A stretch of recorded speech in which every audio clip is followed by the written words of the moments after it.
welcome, dear listener, to a place where mysteries come alive. Here, we bring you timeless tales of clever detectives, hidden motives, and unexpected twists. Whether it's the daring charm of Tommy and Tuppence, or the keen intellect of Poirot, every story invites you to think, to feel, and to solve the case. Stay curious, and welcome to Guardian of the Night Stories. The morning sun filtered through the tall windows of Poirot's flat in Whitehaven Mansions, casting geometric patterns across the precisely arranged breakfast table. Hercule Poirot, immaculate in his morning attire, sipped his chocolate with the contentment of a man whose universe remained in perfect order. "Ah, Hastings," he remarked as his old friend entered bearing the morning newspapers. "You arrive with the punctuality of the English railway system. Most commendable." Captain Arthur Hastings, recently returned from Argentina, settled into his chair with the easy comfort of long friendship. "I say, Poirot, I've been thinking about that case in Buenos Aires I mentioned." "Non, mon ami. The past is past. Today we concern ourselves with the present." Poirot tapped the newspaper before him. "And the present, it tells us that the blue train departs Victoria Station at 11 o'clock this very morning. Destination, the Côte d'Azur. The height of luxury, n'est-ce pas?" Hastings looked puzzled. "Are we travelling, then? But naturally. Did I not mention? Ah, the memory of Hastings. It is like the sieve. Lady Tremaine has invited us to her villa in Nice, a small house party. Nothing elaborate, merely 20 guests, 8 servants, and the promise of Mediterranean sunshine." Lady Tremaine, can't say I know the name. The widow of Sir Ralph Tremaine, the shipping magnate. A woman of considerable wealth and, I am told, impeccable taste. She writes that her gathering includes several persons of interest. Here Poirot's eyes gleamed with something approaching amusement, and she would value the presence of a man who understands human nature. "Sounds delightful," said Hastings warmly, "though I must say, after a quiet winter, I was rather hoping for a peaceful holiday." Poirot's smile held a peculiar quality. Peace, my friend, is merely the surface of still waters. Below, who can say what currents move? The blue train stood at platform 7, a vision of midnight blue and gold, its windows gleaming in the late morning light. First-class passengers moved along the platform with the unhurried assurance of those for whom time remained an accommodating servant rather than a demanding master. Poirot supervised the porter with meticulous attention. "Carefully, if you please. The valise, yes, that one. It contains items of a delicate nature." "Your moustache wax, I presume," murmured Hastings with barely suppressed mirth. "You mock, Hastings, but the maintenance of the personal appearance, it is not to be dismissed lightly. One never knows when one might encounter." Ah, a woman had appeared at the carriage door, and even Hastings, no connoisseur of fashion, recognized supreme elegance when he saw it. She was perhaps 35, dark-haired, with the kind of beauty that suggested careful cultivation rather than accidental fortune. Her travelling suit was dove-grey, her pearls luminous against her throat. "Monsieur Poirot." Her voice carried the faintest trace of an American accent, smoothed by years abroad. "I'm Vivian Darcy. Lady Tremaine mentioned you might be on this train." "What a delightful coincidence," Poirot bowed. "Madame, the pleasure. It is entirely mine. May I present Captain Hastings?" "Charmed," said Hastings, noting the sadness that seemed to linger behind her smile. "Are you travelling alone, madam?" inquired Poirot. A shadow crossed her face. "My companion was to join me, but she sent a telegram this morning. Indisposed. These things happen." She glanced along the platform. "It seems we shall have quite a party aboard." I've just seen the Honourable Clive Mortimer and his sister entering the next carriage." "The politician?" asked Hastings. "The same. Ambitious young man, they say. And there—" She nodded discreetly toward a figure in black. "Is Madame Katerina Volkonsky. Russian émigré. Very mysterious. Rumour has it she fled the revolution with jewels sewn into her hem." Poirot's eyes followed the indicated woman with interest. She moved with aristocratic bearing, her face pale beneath a fashionable hat, her gloved hands clutching a small case as though it contained her very life. "And jewels, Madame Darcy," said Poirot softly. "They are always of interest, are they not?" Something flickered in Vivian Darcy's expression. Surprise, perhaps, or wariness. "I suppose they are, Monsieur Poirot.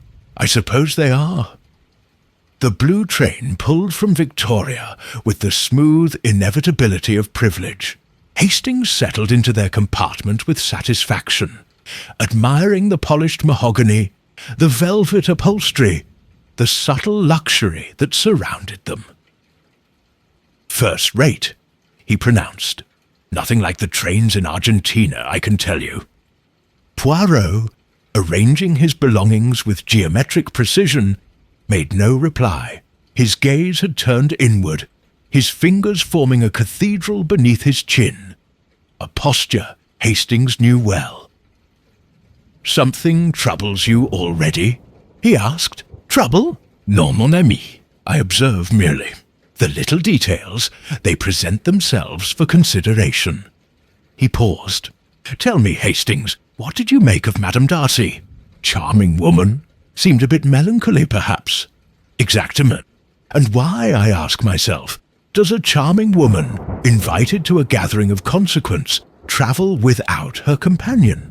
And why, when she speaks of the indisposition, do her hands—" He made a small gesture. "They betray her anxiety. Perhaps the companion is genuinely ill.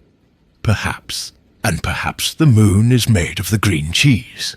But Hercule Poirot, he does not accept the perhaps without the careful scrutiny."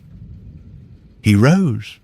"Come, we shall explore this magnificent train and make the acquaintance of our fellow travellers. One never knows what one might learn."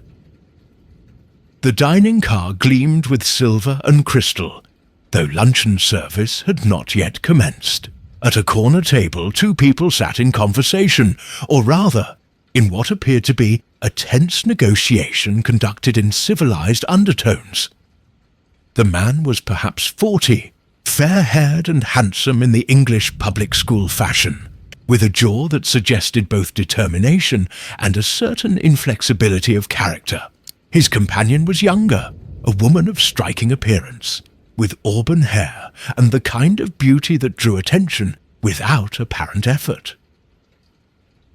"The Honourable Clive Mortimer," murmured Poirot, "and that must be his sister, Miss Sybil Mortimer."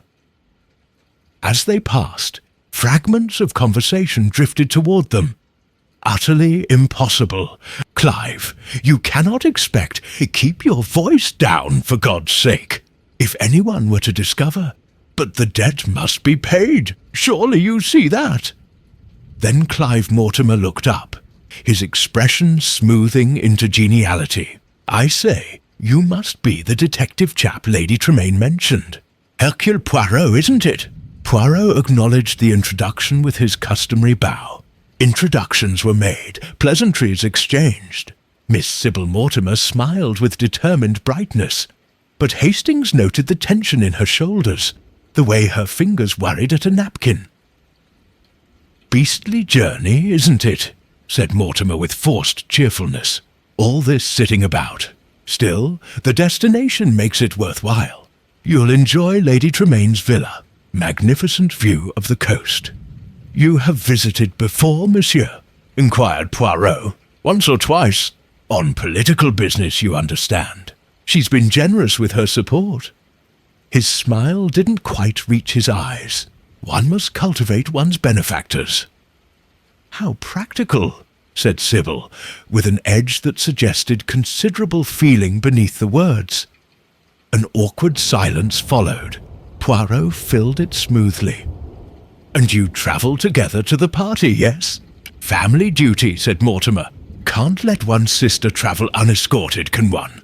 Sybil's laugh was brittle. "How gallant you make it sound, Clive."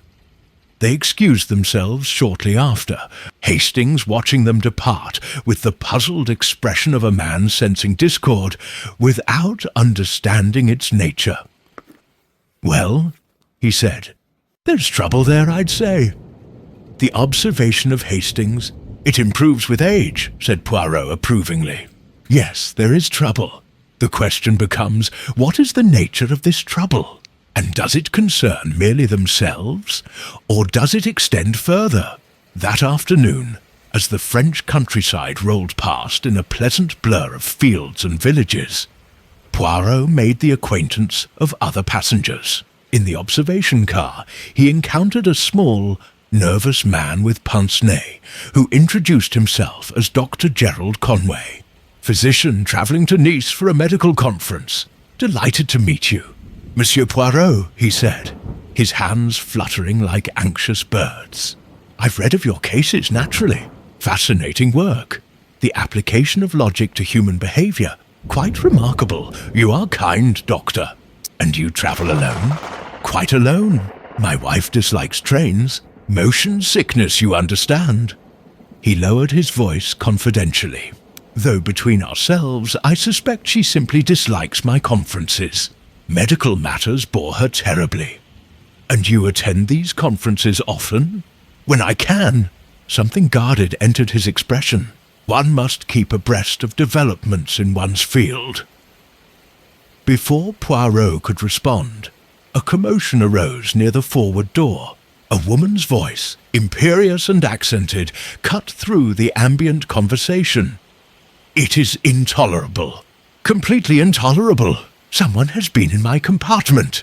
Madame Katerina Volkonsky stood in the doorway, her pale face flushed with anger, her dark eyes blazing. The conductor hurried toward her, murmuring apologies and assurances. "Nothing is missing, madam?" he asked. "That is not the point. Someone has disturbed my belongings. I arrange things just so, you understand. And when I return from the dining car, everything is displaced. Perhaps the motion of the train," began the conductor. "Do not insult my intelligence." She turned, her gaze sweeping the observation car, falling upon Poirot. You are the detective, yes? Lady Tremaine spoke of you. You will investigate this violation." Poirot rose smoothly. "Madame, I am entirely at your service. Perhaps you would permit me to examine your compartment." She nodded sharply and swept from the car, leaving Poirot and the flustered conductor in her wake. In Madame Volkonsky's compartment, Poirot conducted his inspection with characteristic thoroughness. Hastings, accompanying him, could see nothing amiss. A few garments, a travelling case, a book left open on the seat. "I see no evidence of disturbance, madam," ventured Hastings. "But naturally you do not," she snapped. "You are not a woman. A woman knows when her things have been touched." She gestured to the case. "It was here by the window. Now it is here by the door. And my coat. Someone has searched the pockets." "Your coat?" Poirot's voice sharpened with interest. "And what, pray, did you carry in your pockets?" "Nothing. That is to say," she hesitated, "nothing of value. A handkerchief, a powder compact. Trivial things." "Ah." Poirot's green eyes studied her with penetrating intensity. "And this case, madame, it contains items of greater value? My personal effects, papers, photographs." Her hand moved protectively toward it. "Nothing that would interest a thief." "Indeed. Then why, I ask myself, does someone risk detection to search your compartment? Unless," he paused delicately, "they sought something specific, something they believed you possessed." Fear flickered across her aristocratic features. "I possess nothing that could interest anyone. I am simply a woman travelling to join friends in Nice." "Of course, madam. And yet someone apparently believes otherwise." After they left her, Hastings shook his head. Strange business. Do you think something was actually taken? Taken? No, mon ami. But searched for? Certainement. And mark this well. Madame Volkonsky, she is frightened. Not merely angry, but frightened. And that, it is most significant. Evening approached, and the blue train hurtled southward through the gathering dusk. In the dining car, elegantly dressed passengers gathered for dinner, the clink of silver on china mingling with refined conversation. Poirot and Hastings found themselves sharing a table with Vivian Darcy and a new acquaintance, Lady Millicent Carfax, an elderly woman of formidable bearing who announced herself as a distant connection of Lady Tremaine. "Dreadful journey," she pronounced, attacking her soup with vigour. "In my day, we travelled properly. None of this mechanical rushing about. Still, one must keep pace with the times, I suppose." "You are also bound for Lady Tremaine's villa?" inquired Poirot. "Indeed. Marjorie and I are old friends, though I must say, her taste in guests has become rather eclectic. Russians, politicians, Americans." She glanced at Vivian Darcy without apparent malice. "No offence intended, my dear. None taken. Lady Millicent," said Vivian with a smile. "And I understand she's invited that Courtney fellow, Adrian Courtney, the art dealer. Frightful man. All charm and no substance. Mark my words, he's after something." Hastings leaned forward. "After something? Marjorie has a rather valuable collection. Renaissance pieces, mostly. She mentioned last year she might sell some. Needs funds for that charity work of hers. Courtney's been circling like a vulture ever since." Poirot's expression remained pleasant, but Hastings recognized the gleam of interest in his eyes. "And this Monsieur Courtney, he travels on this train? So I understand. Haven't seen him myself. Probably skulking about in his compartment, plotting his commission." Lady Millicent turned to Vivian. "You're in the art world yourself, aren't you, Mrs. Darcy?" "I collect modestly," said Vivian carefully. "Nothing on Lady Tremaine's scale. But you know value when you see it, I'd wager. Marjorie mentioned you advised her on a Botticelli last year. I was happy to help." Something in Vivian's tone suggested she wished to change the subject. Lady Millicent, however, was not easily diverted. "And your husband? Still abroad?" The question fell into a sudden silence. Vivian's face paled, her fingers tightening on her wine-glass. "My husband is dead, Lady Millicent. He died 8 months ago. Oh, my dear, I had no idea. How dreadfully tactless of me. Please, it's quite all right." But Vivian's voice trembled slightly. "If you'll excuse me, I find I'm rather tired." She rose and departed, leaving an uncomfortable silence in her wake. "Well," said Lady Millicent after a moment, "that was unfortunate. I really had no idea. Marjorie said nothing about widowhood." Poirot dabbed his lips with his napkin. "A recent loss, evidently. The wound, it remains tender, poor woman. Still, she carries it well. Breeding will out, I always say." After dinner, Hastings and Poirot retired to the smoking car, where several gentlemen had gathered for cigars and brandy.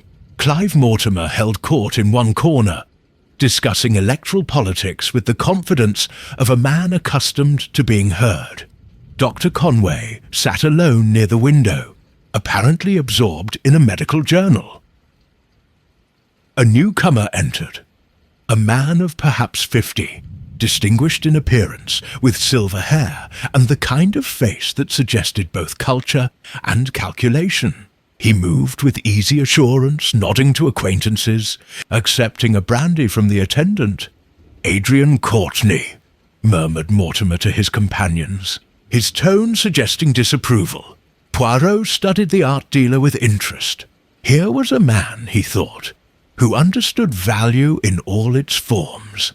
Not merely the value of paintings and sculptures, but the value of information, of connection, of opportunity. A useful man to know, perhaps, and, equally perhaps, a dangerous one. Their eyes met across the room, and Courtney approached with a smile of recognition. Monsieur Poirot, what an unexpected pleasure. Adrian Courtney, at your service. I've followed your cases with great admiration. The application of aesthetic principles to detection, quite fascinating. You are too kind, Monsieur Courtney. Not at all. And you're bound for Lady Tremain's gathering. Splendid. We shall have much to discuss. She has a remarkable Raphael, you know. Quite remarkable. And there are rumours she might be willing to part with certain pieces. Rumours, Monsieur Courtney? The art dealer's smile was carefully calibrated. In my business one lives on rumours and hopes. But where Lady Tremain is concerned, hope often blossoms into reality. She's a generous woman in her way. Generous? Mortimer had approached, his expression sceptical. I'd call her practical. She supports causes that serve her interests. As do we all, replied Courtney smoothly, though some of us are more honest about it than others. The barb struck home. Mortimer's face flushed. Are you implying— Gentlemen, interposed Dr. Conway nervously, rising from his seat. Surely we needn't quarrel. We're all friends here, travelling to the same destination. Are we? Mortimer's voice was cold. I wonder very much what brings certain people to Lady Tremain's gathering. Not friendship, I'd venture. Not pure friendship. He stalked from the car, leaving an uncomfortable silence. Courtney sighed. Touchy fellow. But then politicians usually are. They deal in words and promises. I prefer the tangible. He raised his brandy glass to Poirot. To substance over show, monsieur. An admirable philosophy, said Poirot, though one wonders if the line between the two is always so clear. A detective's observation, I presume? Simply a man's observation, Monsieur Courtney. Simply a man's observation. Later, as the train rattled through the French night, Hastings prepared for bed while Poirot sat in contemplation, his fingers once again forming that familiar cathedral. Well, Poirot, said Hastings, quite a collection of characters we have aboard. Rather a mixed bag, wouldn't you say? Mixed, oui. And yet, my friend, there is a pattern here. Can you not sense it? These people, they are not random travellers thrown together by chance. They are threads in a tapestry. And somewhere, invisible as yet, is the hand that weaves. You're being rather cryptic, even for you. Because I possess the impressions merely, not yet the facts. But consider, we have a widow who is afraid, a Russian woman who believes herself searched, a politician and his sister quarrelling over debts, an art dealer pursuing commissions, a nervous doctor attending conferences, and Lady Tremain gathering them all at her villa. For what purpose? A house party, perhaps, and perhaps there is more. He rose and moved to the window, gazing out at the darkness. I sense, Hastings, that we are travelling not merely toward the Mediterranean, but toward something else, something that waits for us, patient and inevitable. Good Lord, you're not suggesting— I suggest nothing. I merely observe, and what I observe is this. Too many secrets aboard one train, too much fear masquerading as social grace. And somewhere, in all this elegant concealment, lies danger. Danger? Hastings felt a familiar chill. What sort of danger? That, mon ami, is what we must discover. Before it is too late. The blue train rolled on through the night, carrying its elegant cargo southward. In their separate compartments, the passengers lay sleeping or sleepless, each wrapped in their private concerns and concealed anxieties. In compartment 7, Madame Volkonsky sat with her case clutched in her lap, her dark eyes staring at nothing. In compartment 12, Vivian Darcy wept silently into her pillow, mourning losses that extended beyond widowhood. In compartment 4, Clive Mortimer paced like a caged animal, his handsome face twisted with worry. And in compartment 9, someone sat awake in the darkness contemplating murder. The stage was set, the actors had assembled, and Hercule Poirot, though he could not yet see the complete picture, sensed the shadow of tragedy approaching with the inexorable momentum of the train itself. Tomorrow, they would reach the Côte d'Azur. Tomorrow, the careful social mask would begin to crack. And tomorrow, someone would die.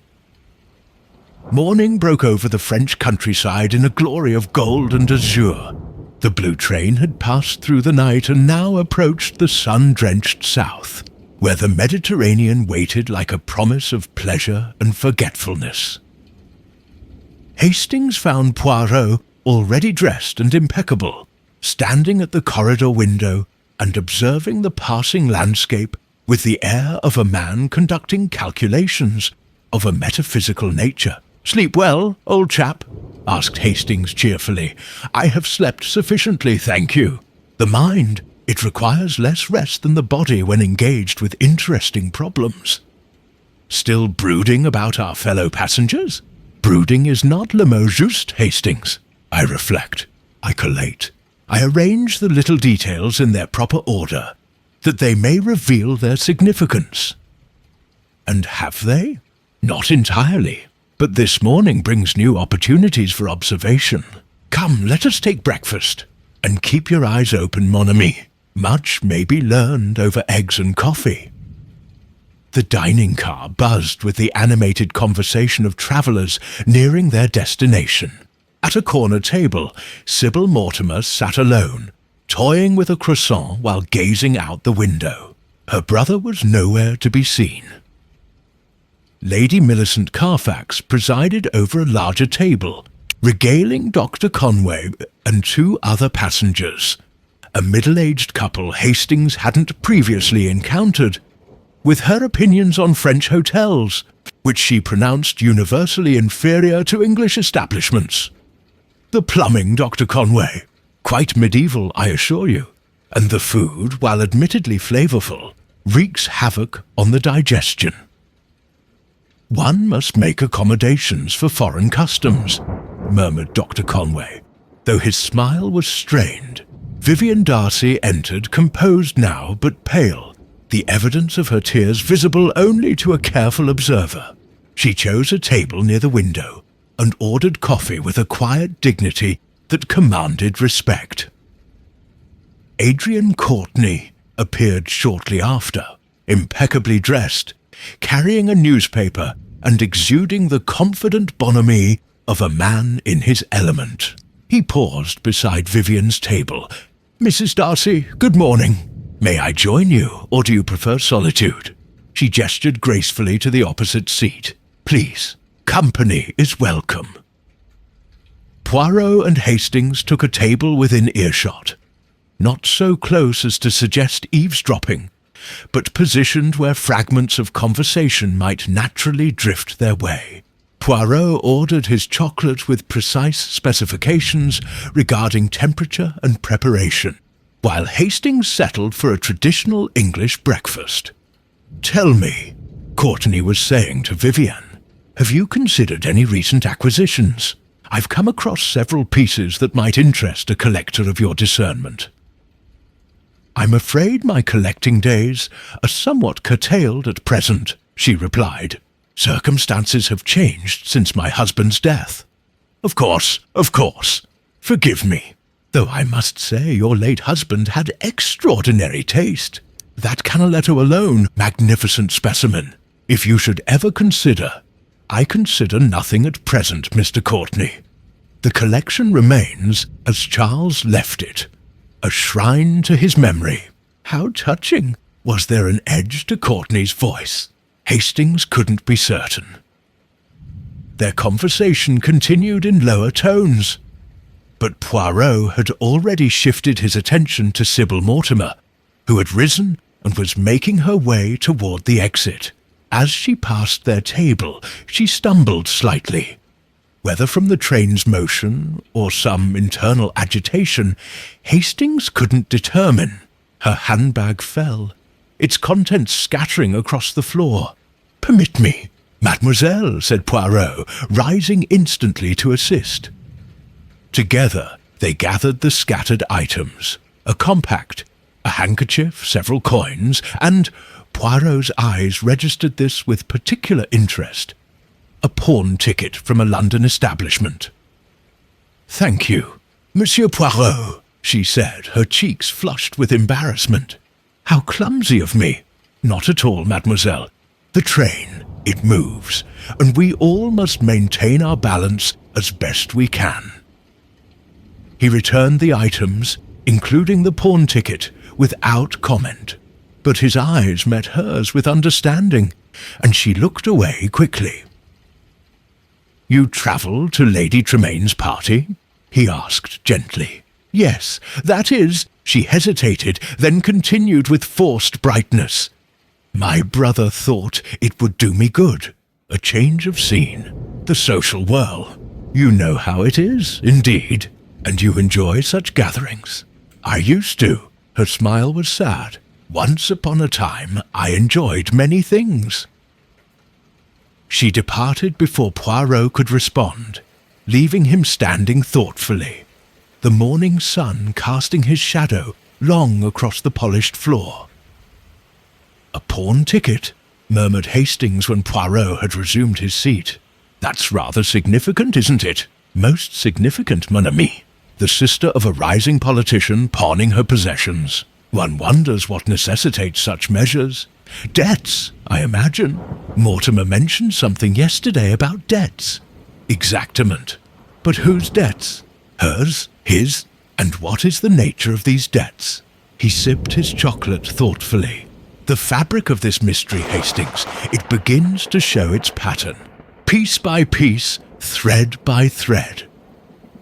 By mid-morning, the blue train had entered the realm of Mediterranean beauty, the landscape transformed into a pageant of cypresses and olive groves, white villages clinging to hillsides, and the distant glitter of the sea.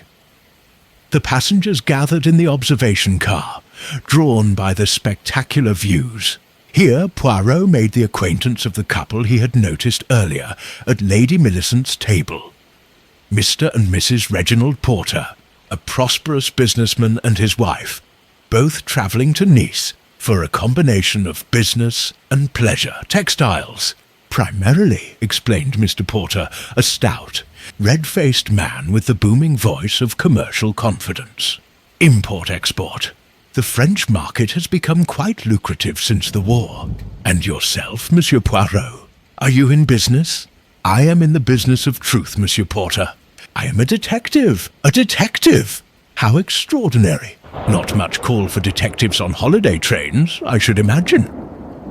"One never knows," said Poirot mildly. "Human nature. It remains constant whether in London or the Côte d'Azur." Mrs. Porter, a thin, nervous woman who seemed perpetually overshadowed by her husband's personality, ventured timidly. "I read one of those mystery stories once. Quite thrilling. Though I must say I prefer books with happy endings." "All endings are happy, madame, when justice is served," replied Poirot. "Well said," boomed Porter. "Justice, that's what the world needs. More justice, less sentiment." At that moment a disturbance arose near the forward end of the car. Raised voices, a man and a woman, arguing with barely suppressed fury. "Told you it was impossible. Why must you persist in this madness?" "Madness? You call it madness to expect what is rightfully mine?" Clive Mortimer and Madame Volkonsky stood facing each other, their confrontation all the more dramatic for being conducted in intense undertones that somehow carried throughout the car. "You have no rights here," Mortimer said coldly. "Whatever you think you know, Whatever you think you possess means nothing. Means nothing? Katerina Volkonsky drew herself up with magnificent indignation. You dare to say this to me? You, who owe your very position to— Enough! Mortimer's face had gone white. Not here. Not now. Then when? And where? You think you can avoid me forever? I promise you, Monsieur Mortimer, I promise you that before we reach Nice, we shall have our reckoning. She swept from the car, leaving Mortimer standing rigid, his fists clenched. Every eye was upon him. After a moment he turned and departed in the opposite direction, his expression murderous. "Good Lord!" breathed Hastings. "What was that all about?" Lady Millicent sniffed. "Russians. So melodramatic. In my day, we conducted our disputes with proper decorum." "Perhaps," murmured Poirot, "the substance of the dispute transcends the question of decorum." Dr. Conway, who had witnessed the scene with evident distress, approached Poirot tentatively. "Monsieur Poirot, a word, if I may." "But certainly, Doctor." Conway drew him aside, his voice low and urgent. "I feel I should mention, that is, in my professional capacity, I feel obligated to say, yes, Doctor, I've noticed certain signs among the passengers. Stress, anxiety, the kind of emotional strain that can lead to incidents. As a physician, I'm concerned. Your concern does you credit. But these incidents you mention, what form might they take?" Conway's hands fluttered nervously. "I don't wish to be alarmist, but in my experience, when people are pushed to extremity, they become capable of acts they would normally find unthinkable. Violence even. And you perceive such extremity here." "I perceive something, Monsieur Poirot. I cannot define it precisely. But there is an atmosphere aboard this train. Something unwholesome. Something dangerous." He paused. "Perhaps I'm merely being fanciful. The medical mind sometimes sees pathology everywhere." "Or perhaps," said Poirot gently, "the medical mind perceives what others overlook. I thank you for your candour, Doctor, and I shall heed your warning." After Conway departed, Hastings turned to Poirot with raised eyebrows. "The plot thickens, as they say. What do you make of it all?" "I make of it a pot that boils, mon ami. And when the pot boils, eventually it must overflow. The question becomes, when will this overflow occur? And who will be scalded when it does?" Luncheon was a subdued affair. Madame Volkonsky did not appear, sending word through the attendant that she was indisposed. Clive Mortimer ate quickly and departed without engaging in conversation. His sister Sybil picked at her food with the air of someone whose thoughts were far away. Vivian Darcy sat with Adrian Courtney. Their conversation apparently focused on art and culture, though Hastings detected undercurrents he couldn't quite identify. When Courtney excused himself to speak with the conductor, Vivian sat alone, her expression distant and sad. Poirot approached her table. "Madame Darcy, you will forgive the intrusion." "Of course, Monsieur Poirot. Please join me." He settled into the opposite seat with his customary grace. "You are troubled, madame. Forgive me for observing, but it is evident to one who understands the human face." She smiled faintly. "Is nothing hidden from you, monsieur? Much is hidden always. But certain truths reveal themselves despite our efforts at concealment." He paused. "You knew you would encounter Monsieur Mortimer on this train, did you not?" Her eyes widened. "How did your reaction yesterday when we encountered him?" "Not surprise, madame, but recognition. And anxiety, as one who fears a meeting but knows it inevitable." She was silent for a long moment, her fingers tracing patterns on the tablecloth. Finally she spoke. "You're very perceptive, Monsieur Poirot." "Yes, I knew he would be aboard. Lady Tremaine mentioned it in her invitation. Mentioned several of her guests, in fact. It was part of why I hesitated to accept. But you accepted nonetheless. I thought I was strong enough. I thought 8 months would be sufficient time." Her voice dropped to barely above a whisper. "I was wrong, Monsieur Mortimer. He knew your husband. They were partners, business partners, in a venture that—" She broke off, shaking her head. "Forgive me, I've already said too much. Old wounds should remain buried." "Wounds that are buried, madam, they have a tendency to fester. But I will press you no further." Poirot rose. "Only remember, Hercule Poirot, he is discreet, and should you require assistance, you have merely to ask." After he left, Hastings studied his friend curiously. "You think there's some connection between Mrs. Darcy and Mortimer? Beyond business? I think, Hastings, that the connections aboard this train are like a spider's web. Complex, delicate, and invisible until the light strikes them just so, and we have not yet found the correct angle of illumination." The afternoon brought them closer to their destination. The blue train would arrive in Nice by evening, depositing its passengers into the warm embrace of the Riviera. But as the miles disappeared beneath the wheels, the atmosphere aboard grew increasingly oppressive. At 3 o'clock, a scream shattered the afternoon quiet. Hastings, dozing in their compartment, jerked awake to find Poirot already in motion, moving with surprising speed toward the source of the disturbance. They found a small crowd gathered outside compartment 9, Madame Volkonsky's compartment. The door stood open, and within, chaos reigned. Clothing scattered across the floor, the contents of bags and cases strewn everywhere, cushions torn from the seats. And in the midst of this destruction sat Madame Volkonsky, her face buried in her hands, her shoulders shaking with sobs. "Madam!" The conductor hovered anxiously. "Please, you must tell us what has happened." "What has happened?" She raised her face, and Hastings saw that fury had replaced tears. "What has happened is that I have been robbed. The sapphires, they are gone." "Sapphires?" The conductor paled. "You were carrying sapphires?" "The Volkonsky sapphires. My family's jewels, hidden these 7 years from the Bolsheviks, sewn into the lining of my coat." She gestured to a garment lying torn and violated on the floor. "And now stolen. Taken while I lunched, taken by someone on this train." The conductor turned helplessly to Poirot. "Monsieur, you are a detective, n'est-ce pas? You must help us." "But naturally."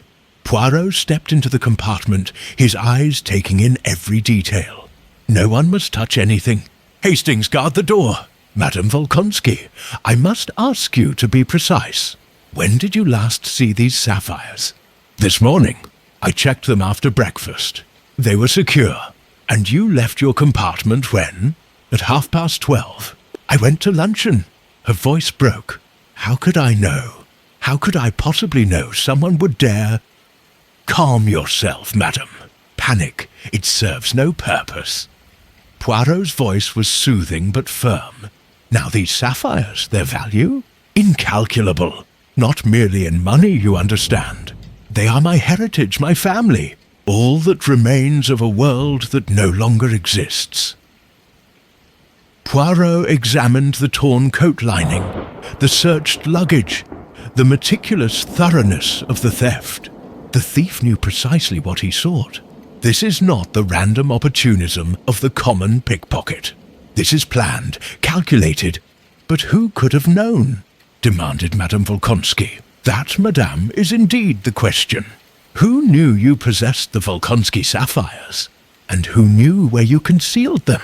She opened her mouth to reply, then closed it again, uncertainty crossing her features. "You see," said Poirot gently, "perhaps the circle of those who knew is not as small as you imagine." By now, other passengers had gathered in the corridor. Clive Mortimer stood at the rear, his expression carefully neutral. Sybil peered anxiously over Lady Millicent's shoulder. Dr. Conway wrung his hands. Vivian Darcy looked on with concern. Adrian Courtney observed the scene with the detached interest of a man viewing a painting in a gallery. "Ladies and gentlemen," announced the conductor, his voice rising, "I must ask you all to return to your compartments. This is a police matter. We shall notify the authorities in Nice immediately upon our arrival." "Police!" scoffed Lady Millicent.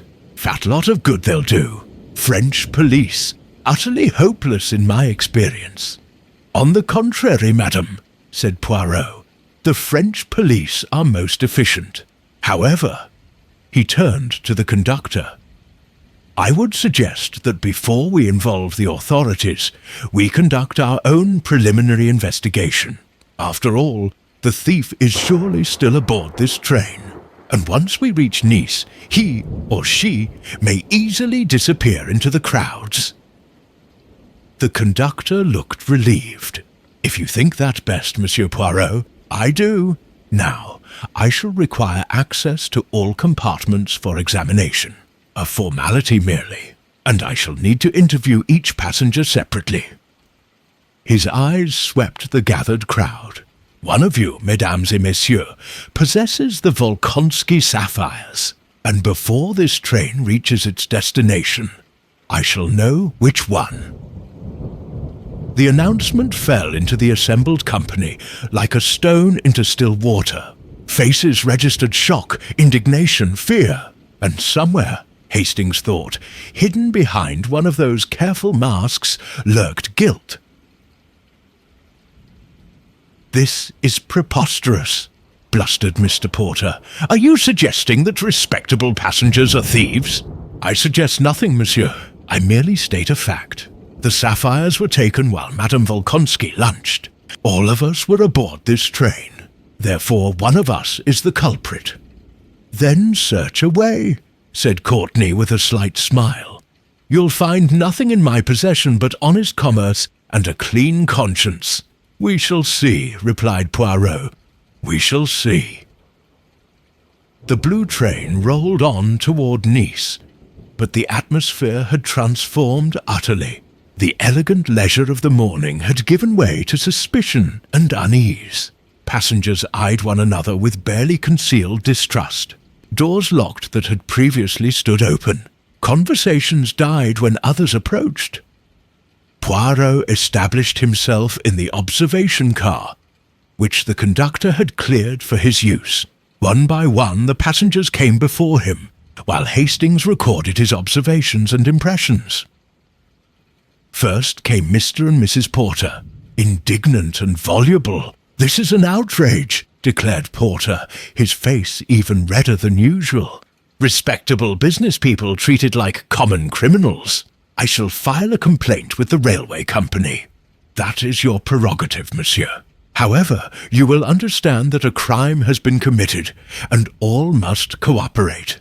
Where were you between 12:30 and 1:30? "At luncheon, of course. In the dining car. My wife and I dined with Lady Millicent Carfax. You did not leave the dining car during this time?" "Certainly not." "And you, Madame Porter?" The timid woman nodded quickly. "We were there the entire time. Lady Millicent will confirm it, no doubt. Tell me, did either of you know that Madame Volkonsky possessed valuable jewels?" "How would we know such a thing?" blustered Porter. "We'd never met the woman before boarding this train. Rumours, perhaps. She herself mentioned her family's jewels at dinner last evening. I heard no such thing. My wife and I retire early. We have no interest in gossip." Poirot dismissed them graciously and turned to Hastings. "Well, mon ami, your impressions? Blustering and defensive, I'd say, though that might be natural if one's been accused of theft." "Just so. Or it might be the bluster of genuine innocence. We must not leap to conclusions." He consulted his notes. "Next, I believe, is Dr. Conway." The physician entered nervously, his pince-nez catching the afternoon light. "Monsieur Poirot, I assure you, I know nothing of this terrible business." "I am certain you do not, doctor. Nevertheless, I must ask, your whereabouts during the relevant period?" "I was in my compartment reading medical journals. I often skip luncheon. The digestion, you understand. You were alone. Entirely alone. You saw no one in the corridor? Heard nothing suspicious? Nothing. I was quite absorbed in my reading. He hesitated, though now that I think upon it, there were footsteps in the corridor, several times. But that's hardly unusual on a train. You could not identify these footsteps. I'm afraid not. I paid them no attention at the time. A pity. Tell me, Doctor, had you any prior acquaintance with Madame Volkonsky? None whatsoever. I met her for the first time aboard this train. And the sapphires? Did you know she possessed them? Conway looked genuinely shocked. Certainly not. Had I known any passenger was carrying jewels of such value, I would have advised the conductor immediately. The risk of theft. He broke off, realizing what he'd said. Just so, murmured Poirot. The risk of theft. Thank you, Doctor. That will be all for now. After Conway departed, Hastings frowned, curious that he should mention the risk of theft, almost as though he'd thought about it. Or as though he has the mind that considers contingencies. Remember, Hastings, he warned us this morning of potential danger. So he did. Forewarned or foreknowledge? That, said Poirot, remains to be determined. Adrian Courtney entered with the easy assurance of a man accustomed to difficult situations. He settled into the chair with grace and regarded Poirot with frank interest. Well, Monsieur Poirot, I must say this is unexpected, rather like being in one of your famous cases. I assure you, Monsieur Courtney, there is nothing pleasant about crime, whether as investigator or subject of investigation. Subject? Am I under suspicion then? Everyone is under suspicion until eliminated. It is the method of Hercule Poirot.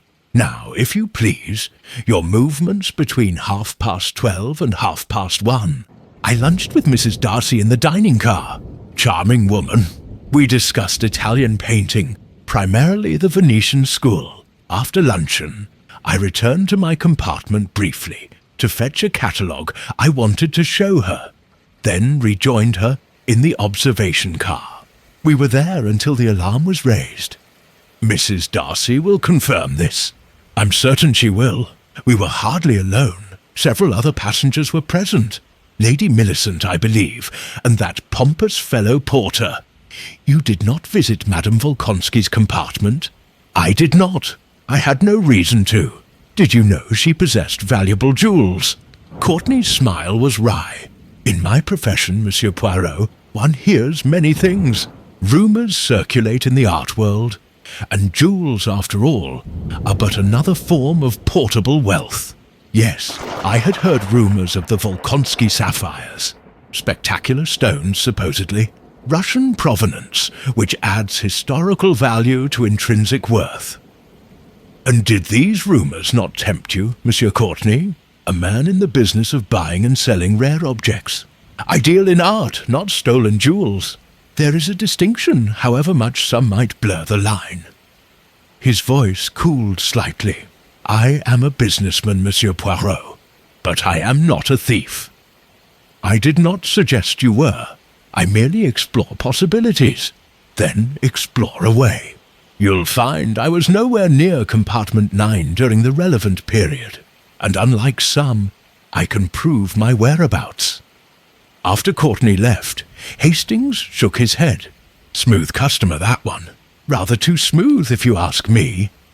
Smooth surfaces, Hastings. They may conceal much, or they may conceal nothing. It is too early to judge. Poirot consulted his list. Next we have Miss Sybil Mortimer. This should prove interesting. Sybil Mortimer entered hesitantly, her earlier vivacity completely absent. She looked, Hastings thought, like a woman at the end of her emotional resources. Miss Mortimer, said Poirot gently, I shall not keep you long. Please sit down. She obeyed, her hands clasped tightly in her lap. I don't know how I can help you, Monsieur Poirot. I know nothing of this theft, perhaps not, but every piece of information helps to construct the complete picture. Where were you during luncheon? I was in my compartment. You did not dine? I wasn't hungry. Her voice was barely audible. You were alone? Yes. For the entire period?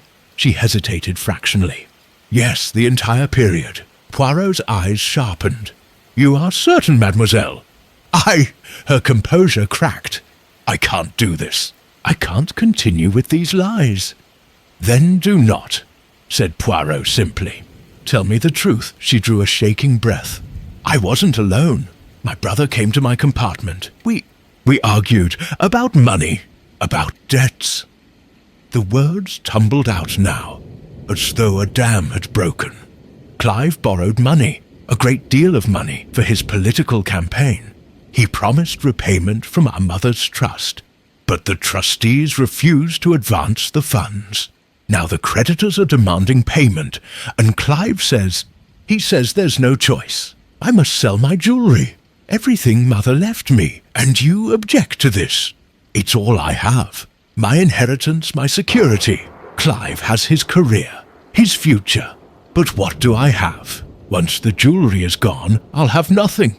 Nothing but dependence on a brother who thinks only of his own ambitions. I see. And this argument, when did it occur? During luncheon, from about 1:45 until perhaps 1:10. And after your brother left, you remained in your compartment. Yes, I was upset. I didn't want anyone to see I'd been crying. Did you hear anything unusual? See anyone in the corridor? She shook her head. I wasn't paying attention. I was too distressed. Poirot regarded her with compassion. Thank you for your honesty, mademoiselle. One more question. Had you any knowledge of Madame Volkonsky's sapphires? Clive mentioned something. He said she was the sort of Russian who fled with jewels and now lived in exile, pretending to gentility. He spoke of her with contempt. Your brother knows Madame Volkonsky, then? Fear flickered across her face. I don't know. Perhaps. He never said they were acquainted. But you suspect they are? I suspect nothing, Monsieur Poirot.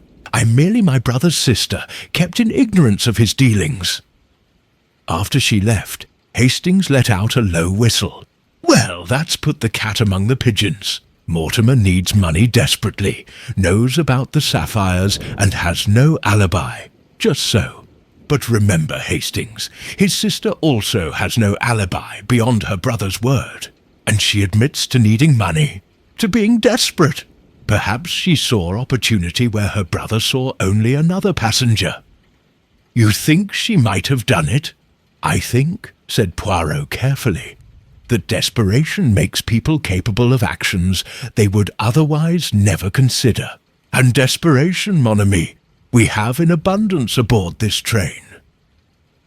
The Honourable Clive Mortimer arrived next, his earlier bonhomie entirely absent. He looked, Hastings thought, like a man cornered. Monsieur Poirot, I trust this won't take long. I'm expected in Nice for dinner. Then we shall be brief. Your whereabouts during luncheon? I was with my sister, in her compartment. We had private family matters to discuss. So she has already informed me. This discussion, it concerned money?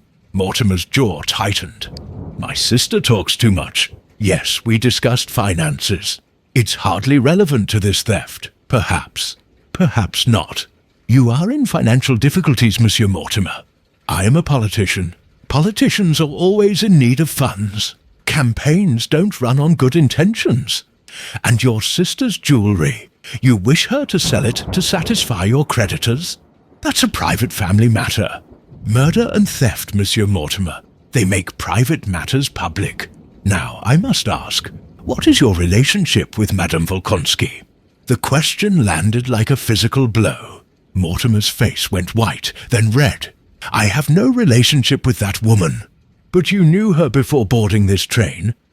He stopped, apparently wrestling with how much to conceal. Finally, he said stiffly, We met once, briefly, some years ago in London, at a diplomatic reception. I barely remember it. She remembered you well enough to accost you in the observation car this morning. The woman is unbalanced. Russian immigrants often are.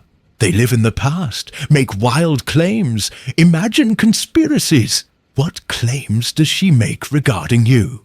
Nothing of substance. Nonsense about debts and obligations. Apparently she knew my father. Claims he owed her family money before the revolution. It's preposterous. And yet she is most insistent. I don't care how insistent she is. I owe her nothing. My father owed her nothing. And I certainly didn't steal her damned sapphires. I did not accuse you, Monsieur Mortimer, didn't you? He rose abruptly. I know how these interrogations work. Plant suspicion, watch the subject squirm. Well, I won't squirm, Monsieur Poirot. I'm innocent of this theft, and you'll prove nothing to the contrary. He stormed from the car, leaving silence in his wake. Guilty as sin, pronounced Hastings. Of the theft, or merely of other sins? Poirot tapped his fingers thoughtfully. He is hiding something, certainment, but whether that something is theft, or merely the financial desperation he cannot afford to reveal publicly, that remains to be seen. Vivian Darcy entered next, her composure restored but fragile. She answered Poirot's questions with careful precision. Yes, she had lunched with Adrian Courtney. Yes, they had remained together afterward. No, she had not visited Madame Volkonsky's compartment. You did not know the lady possessed valuable jewels? Asked Poirot. Not specifically, though one hears stories about the Russian nobility and their jewels. Sad stories mostly. Did you know Madame Volkonsky before this journey? I did not. And Monsieur Mortimer, you knew him. Her hands clenched in her lap. Yes, as I mentioned, he was my late husband's business partner. In what sort of business, madam? Import-export. Textiles, primarily. They had offices in London and Paris. A successful venture? For a time, her voice dropped. Until my husband died. How did he die, if I may ask? There was an accident. He fell from a hotel balcony in Paris. The police ruled it accidental. He had been drinking. But you have doubts? She looked up sharply. What makes you say that? Your voice, madame. It tells me more than your words. You believe there was something suspicious about your husband's death. After a long moment, she nodded slowly. I have never believed Charles fell accidentally. He wasn't drunk. He rarely drank to excess. And there were irregularities, missing documents, unexplained debts, and Clive Mortimer, who had been his partner, suddenly wanted nothing to do with me or the business affairs. You suspect Monsieur Mortimer was involved in your husband's death. I suspect many things, Monsieur Poirot, but I can prove nothing, and without proof, suspicion is merely poison to oneself. A philosophical observation, madam, but poison, acknowledged or not, it remains poison. After she left, Hastings looked troubled. This case grows more complicated by the moment. If Mrs. Darcy suspects Mortimer of involvement in her husband's death, then we have motive for something far darker than simple theft, finished Poirot. Yes, Hastings, the plot, as you say, it thickens. Lady Millicent Carfax entered with the air of one granting an audience rather than being interrogated. She settled her considerable bulk into the chair and regarded Poirot with the confidence of the entirely innocent. Well, Monsieur Poirot, let us get this over with. I have no patience for mysteries except in novels, where they belong. Her account was straightforward. She had lunched with the porters, remained in the dining car for coffee, then retired to her compartment to rest. She had seen no one suspicious, heard nothing unusual. The Russian woman, I barely know her. Theatrical creature. These emigrants, they're always making scenes. You knew nothing of her jewels? I knew she claimed to possess family jewels. Half these Russians make such claims. Whether the claims are true is another matter entirely. In this case, it appears the claim was true. Then more fool she for carrying them aboard a train. Asking for trouble, if you ask me. Poirot suppressed a smile. And Monsieur Mortimer? What is your opinion of him? Ambitious young man. Too ambitious, perhaps. The sort who climbs over others to reach the top. I wouldn't trust him with the family silver. Strong words, Lady Millicent. I speak as I find. He's courted Lady Tremaine for her political support and financial backing. Makes himself charming when it suits him. But I've seen his kind before. Self-interest wrapped in social graces. You think him capable of theft? She snorted. I think most people capable of most things, given sufficient motivation. Whether Clive Mortimer is our thief, I couldn't say. But I wouldn't rule it out. The afternoon waned toward evening. Poirot had interviewed all the principal passengers, yet remained unsatisfied. He sat in silent contemplation, while Hastings reviewed his notes. Well, said Hastings finally, we have suspects aplenty. Mortimer with his debts, his sister in desperation, Courtney, who deals in valuable objects, even Dr. Conway, who admits to being alone and unobserved. Any of them could have done it, and therein lies the difficulty, mon ami.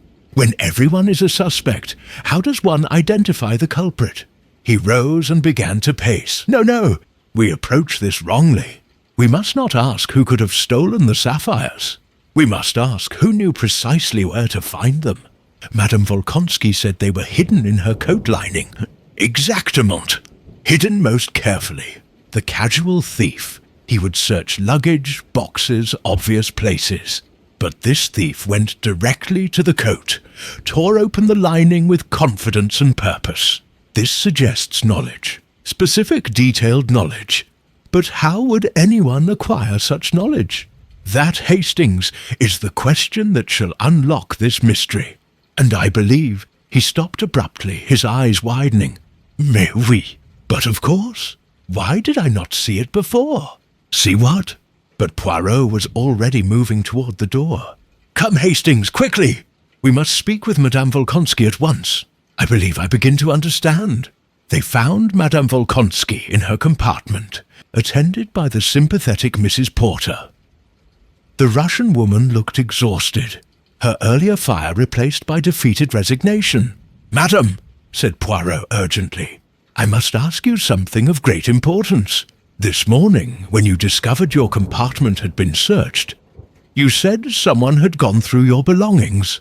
But nothing was taken then, was it? No, nothing.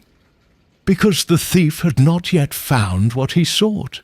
He searched, but you interrupted, by returning earlier than expected, perhaps, or by chance, and so he left empty-handed, intending to return.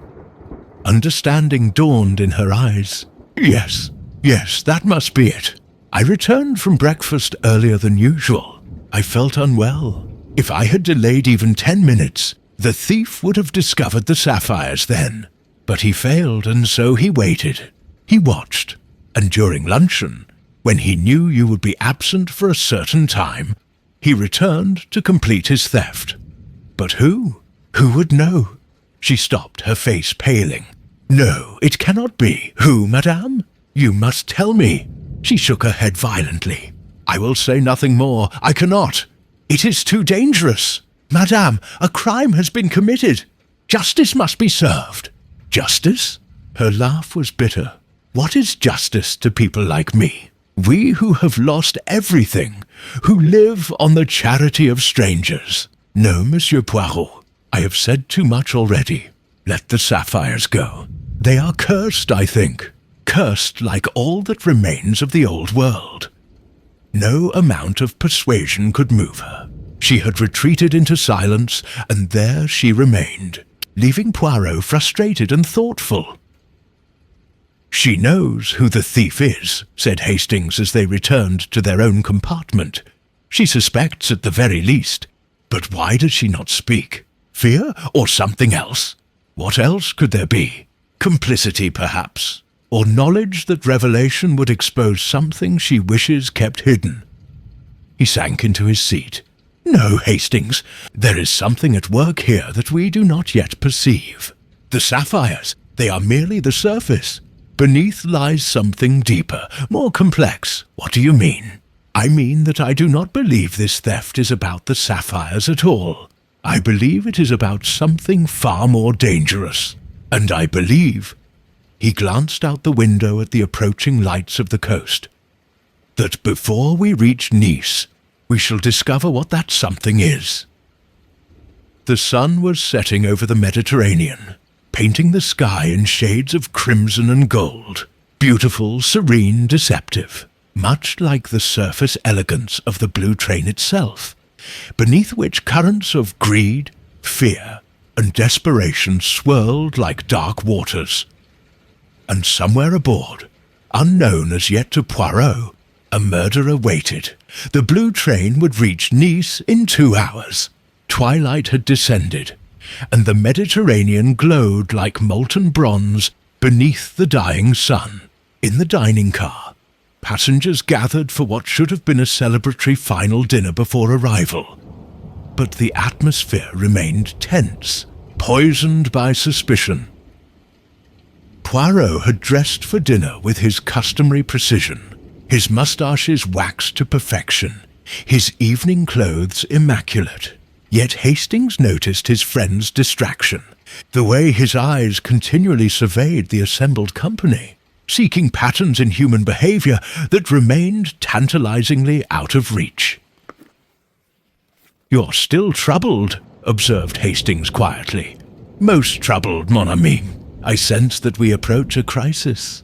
The theft of the sapphires, it was merely the prelude. The true drama, it awaits us still. Surely not. The thief will disembark in Nice and disappear into the crowd. We've failed to recover the jewels, but at least no greater harm has been done. You think so?" Poirot's voice was soft, almost sad.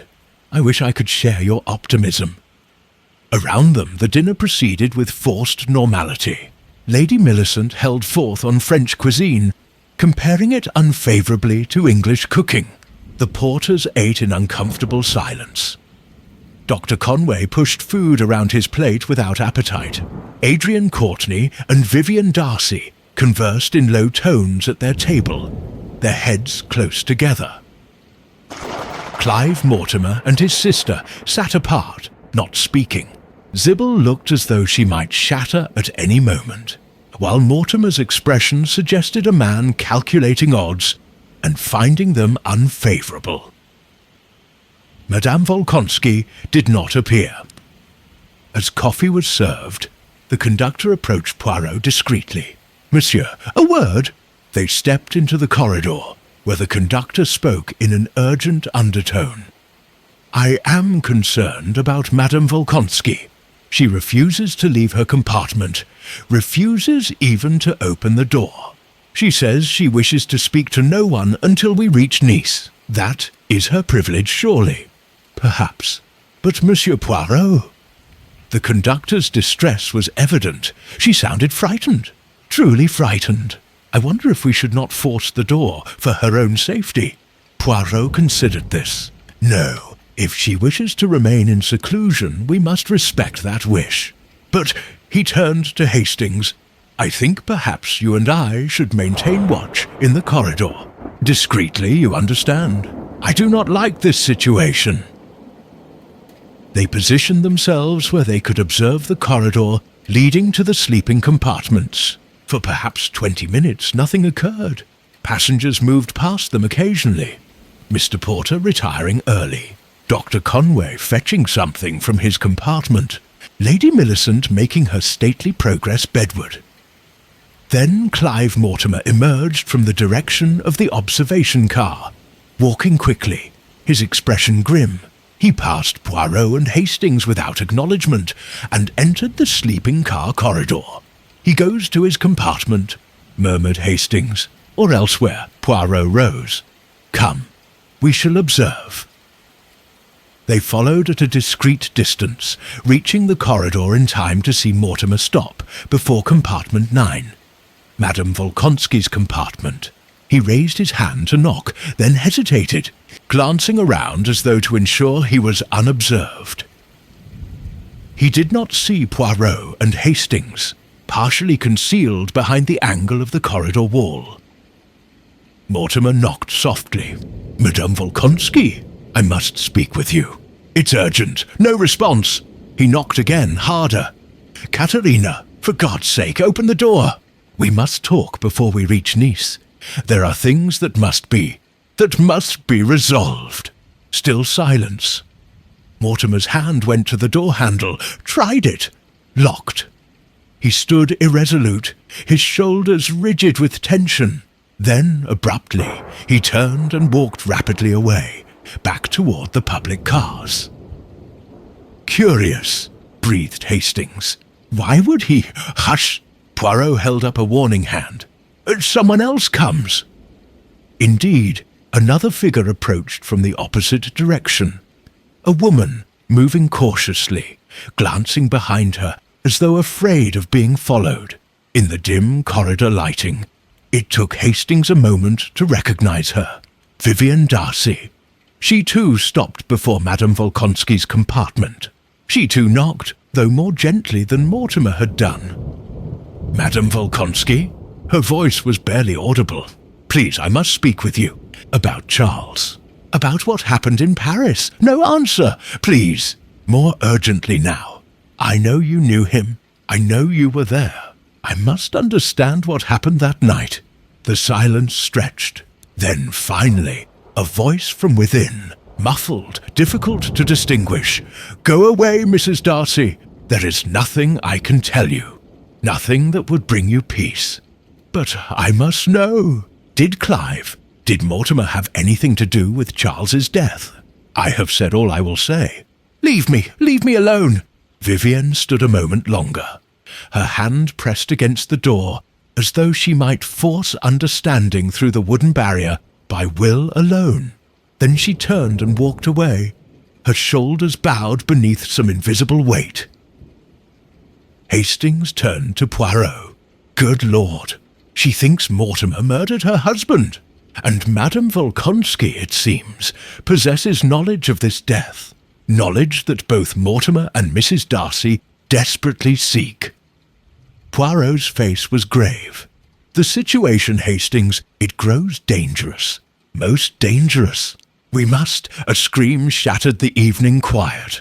Not a scream of fear this time, but something worse. A scream of utter horror and shock that seemed to echo from the very soul. Poirot and Hastings ran toward the sound, other passengers emerging from compartments and public cars, all converging on the source of the disturbance. They found Sybil Mortimer standing in the open doorway of compartment 9, her hand pressed to her mouth, her eyes wide and staring. Beyond her, visible in the harsh electric light, lay a scene of tragedy. Madame Katerina Volkonsky sat slumped in her seat, her head tilted at an unnatural angle, her dark eyes fixed and staring. On the floor beside her lay a small vial, still clutched in her lifeless hand, dead, unmistakably, irrevocably dead. And on the table before her, in her elegant script, a note. "I can bear it no longer. Forgive me." Chaos erupted in the corridor. The conductor pushed through the crowd, took one look at the scene, and began shouting orders.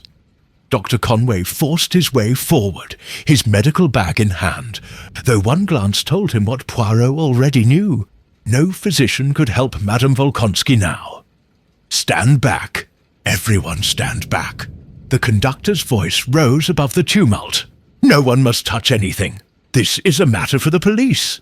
Poirot, however, had already entered the compartment, his eyes moving with the swift precision of a man reading a text written in a language only he fully understood. He bent over the body without touching it, examined the vial, noted the note. Dr. Conway joined him, his face ashen. Poison, I should say. Judging by the odour, bitter almonds, cyanide, almost certainly. Death would have been near instantaneous. You are certain, as certain as I can be without proper examination. But yes, all the signs point to cyanide poisoning. Self-administered, apparently. He indicated the note. Suicide, poor woman. Perhaps, murmured Poirot. And perhaps not. Conway looked startled. But the note, Doctor, it proves only that someone wrote a note. Whether that someone was Madame Volkonsky. He left the sentence unfinished, his attention focused on details invisible to others. The corridor buzzed with shocked speculation. Clive Mortimer had arrived, his face carefully composed. Terrible tragedy, though after losing the sapphires, perhaps the poor woman felt she had nothing left to live for.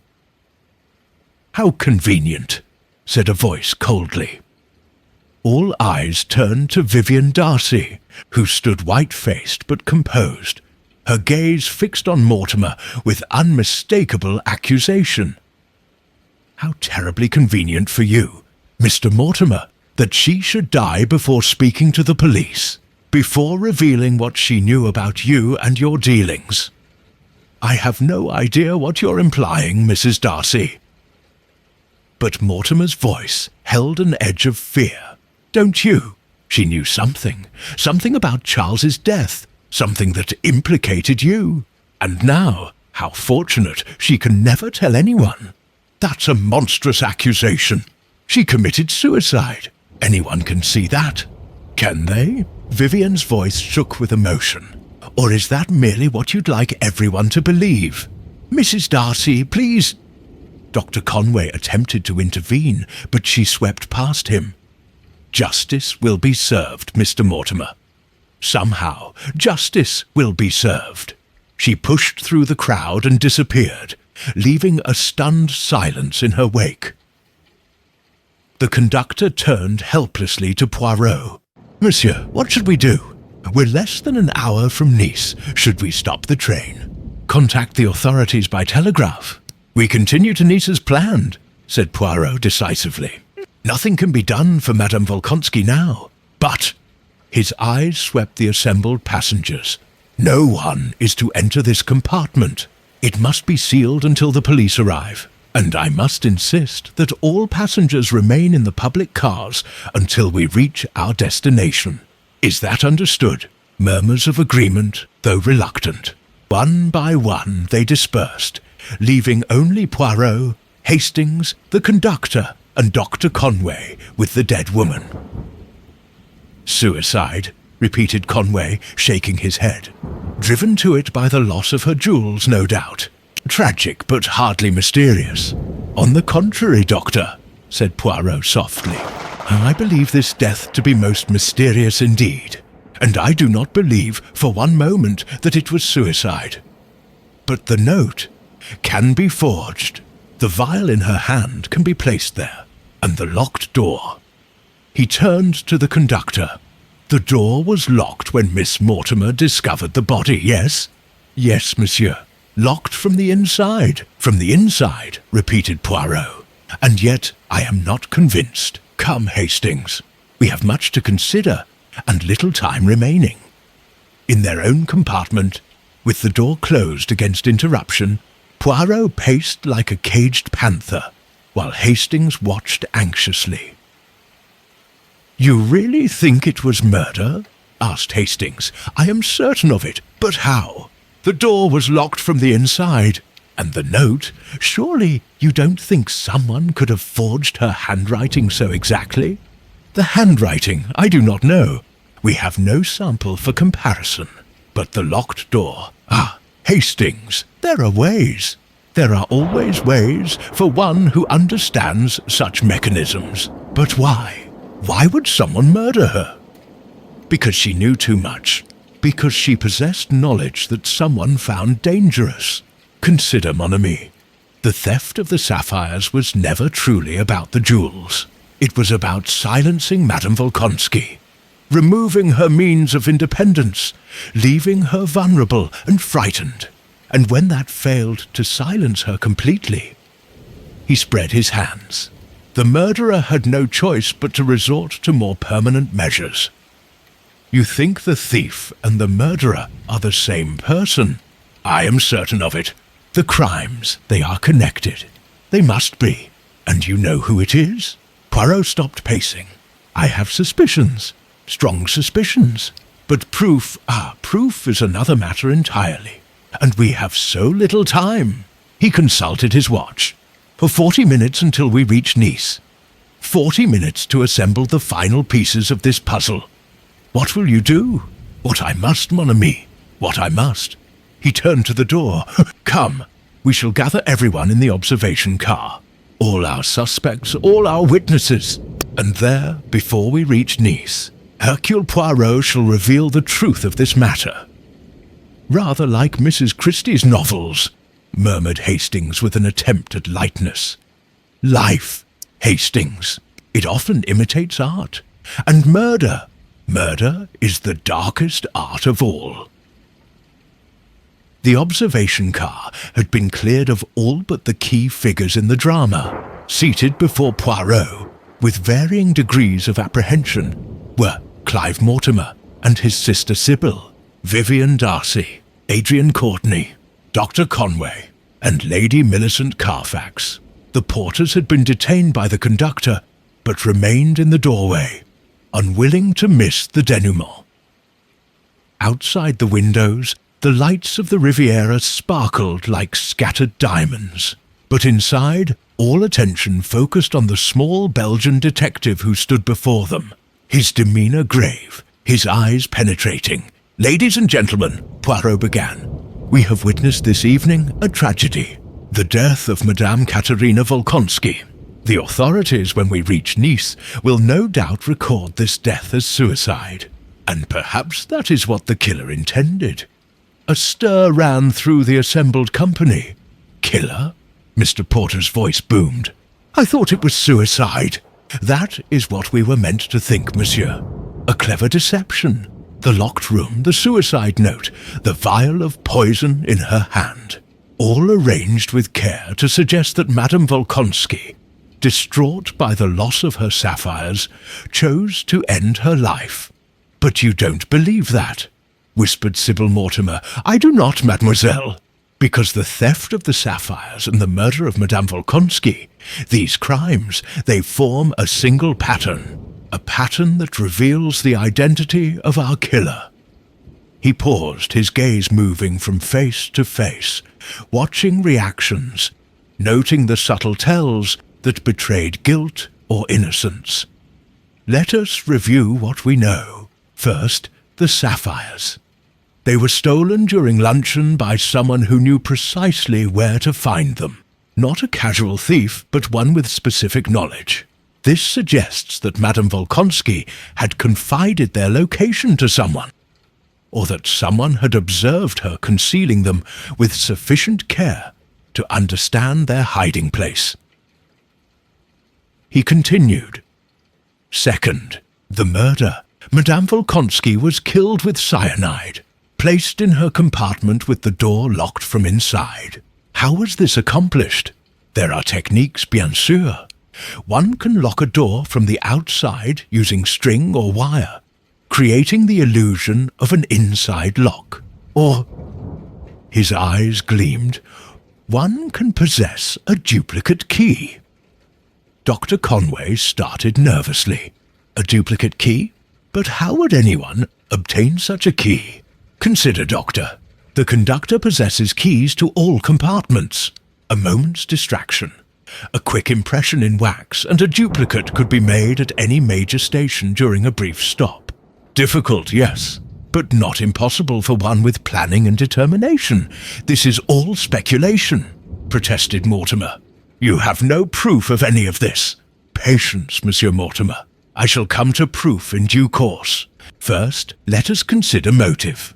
Why was Madame Volkonsky killed? He turned to Vivian Darcy. You believed she possessed knowledge about your husband's death, did you not, madame? She nodded slowly. Yes, Charles died in Paris 8 months ago. The police ruled it accidental, but I never believed that. And when I learned Madame Volkonsky was in Paris at that time, staying at the same hotel, you suspected she had witnessed something. Perhaps even that she possessed evidence that your husband was murdered. Yes. And you confronted her with this suspicion? I tried to. She refused to speak of it. She seemed frightened, just so. She was frightened because she knew who had killed your husband, Madame Darcy. And that knowledge made her a threat to the murderer. The atmosphere had grown electric with tension. Every face showed shock, fear, or calculation. The murderer, continued Poirot, realized that Madame Volkonsky knew too much. At first he, or she, attempted merely to frighten her into silence, hence the theft of the sapphires, which removed her financial security and left her vulnerable. But when she persisted in remaining on this train, travelling to Nice where she might speak to others, where her knowledge might become public, the murderer had no choice but to act decisively. Who? Lady Millicent's voice was sharp.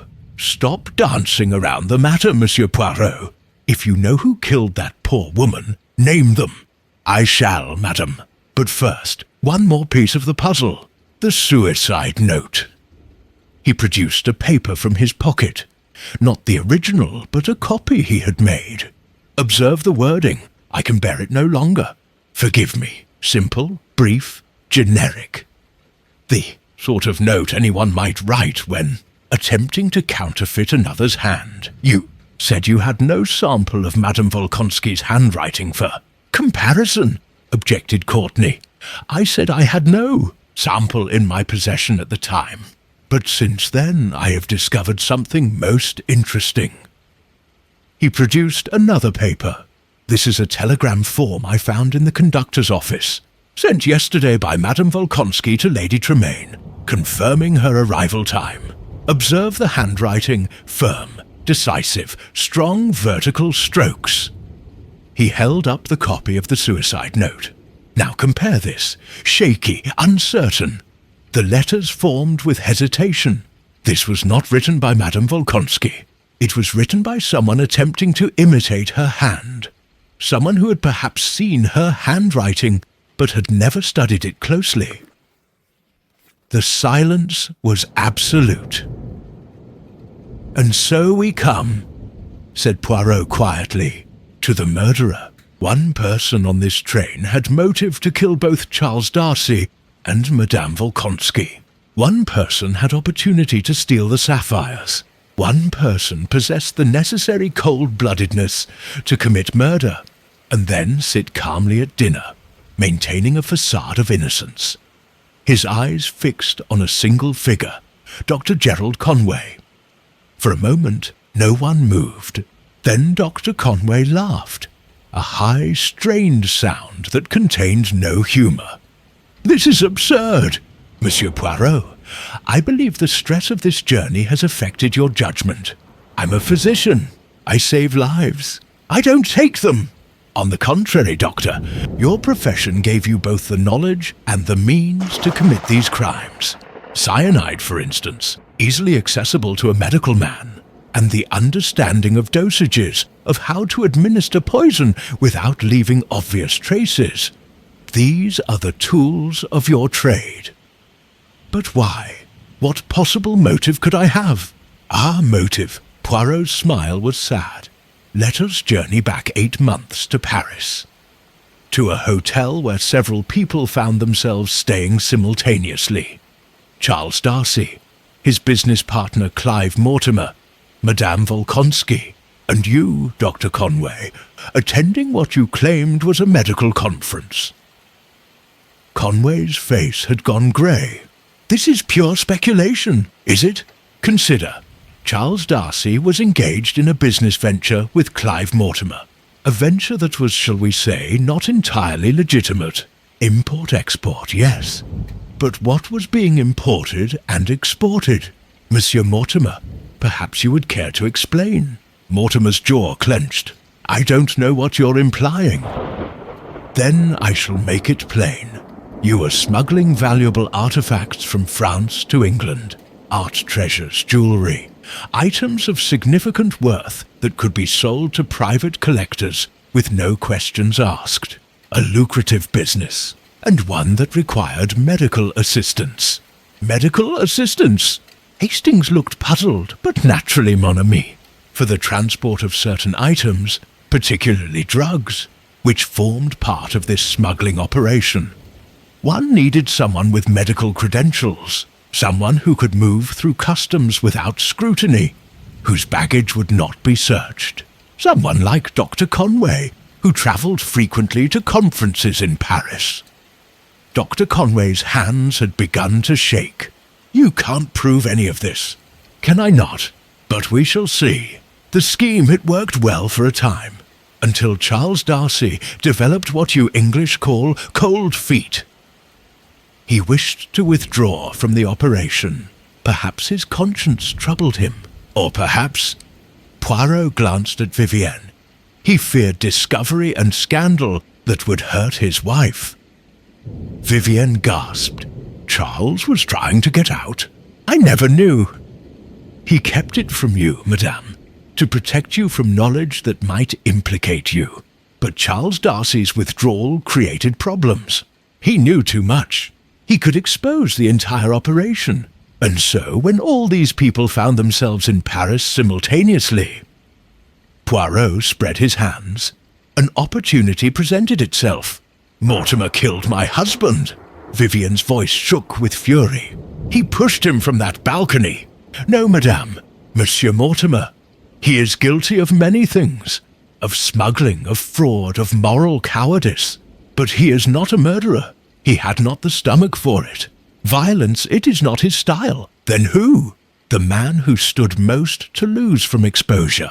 The respectable physician who had built his entire practice on a reputation for probity and skill.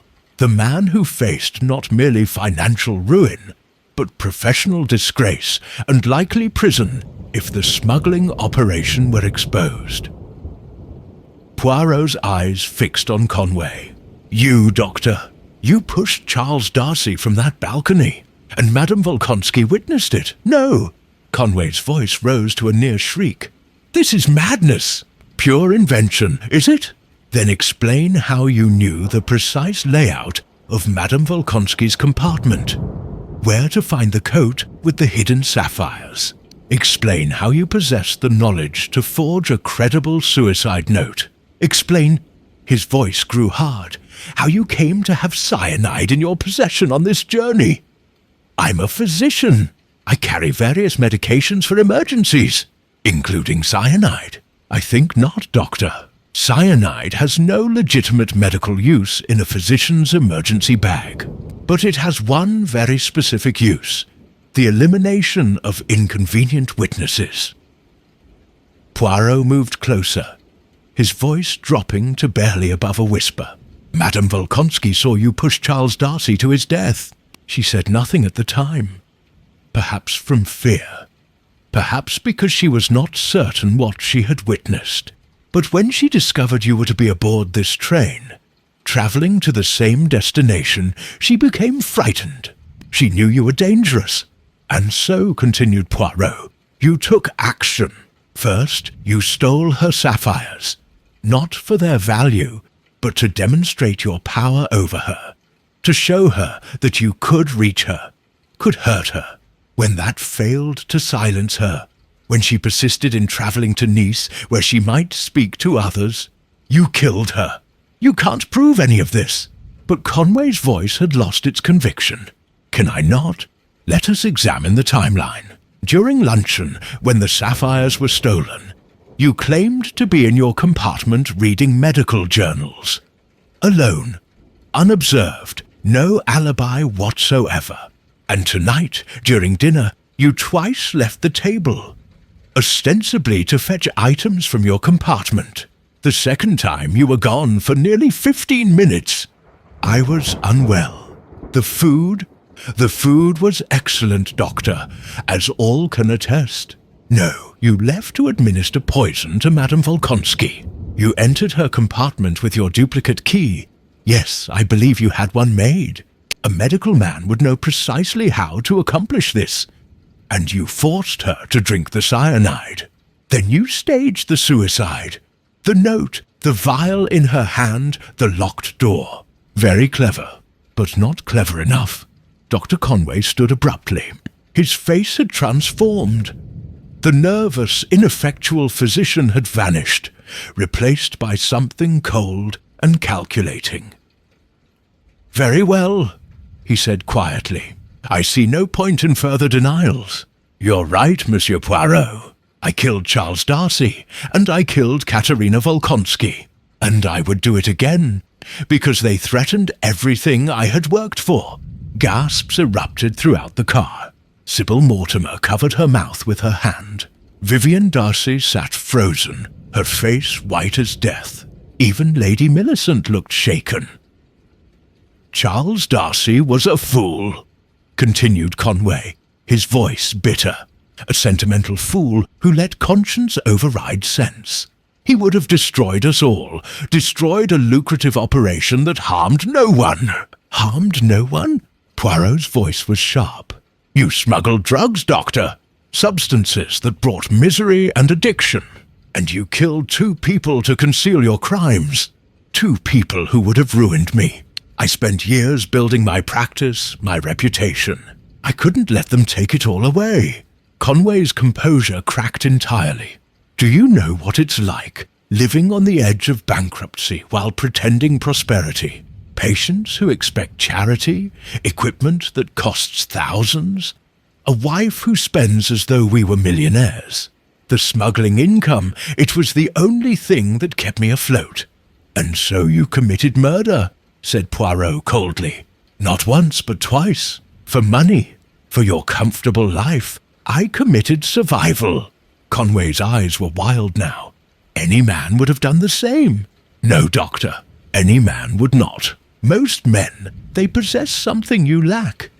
A moral core that prevents them from taking human life, no matter the provocation."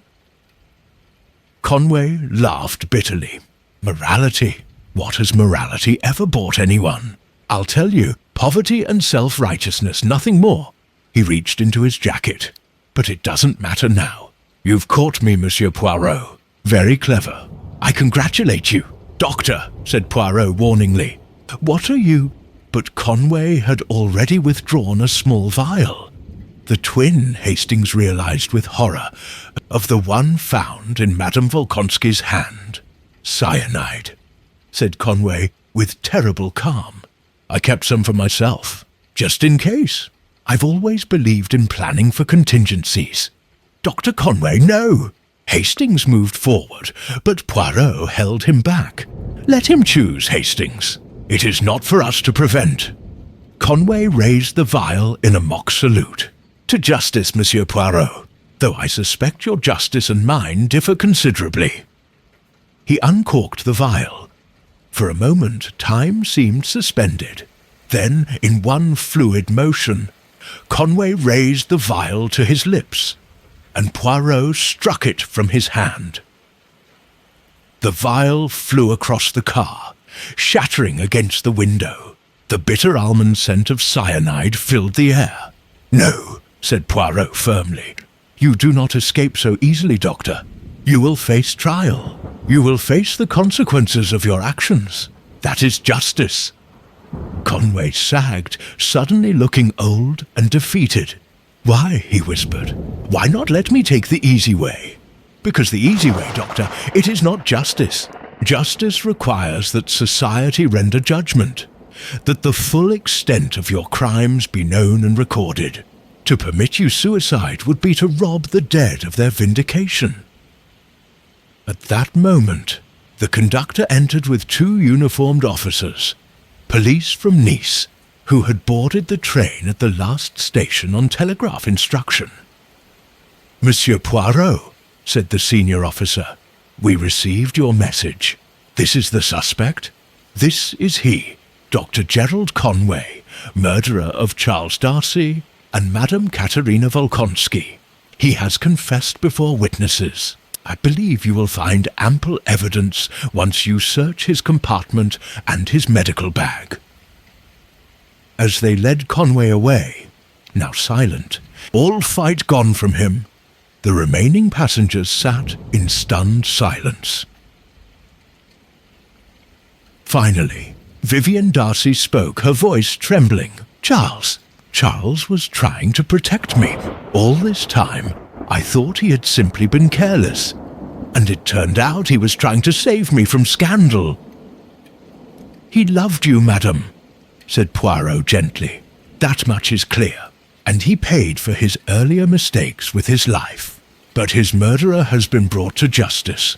Perhaps that brings some comfort." "It does, and it doesn't." She wiped tears from her eyes. "But thank you, Monsieur Poirot. Thank you for the truth at least." Clive Mortimer cleared his throat.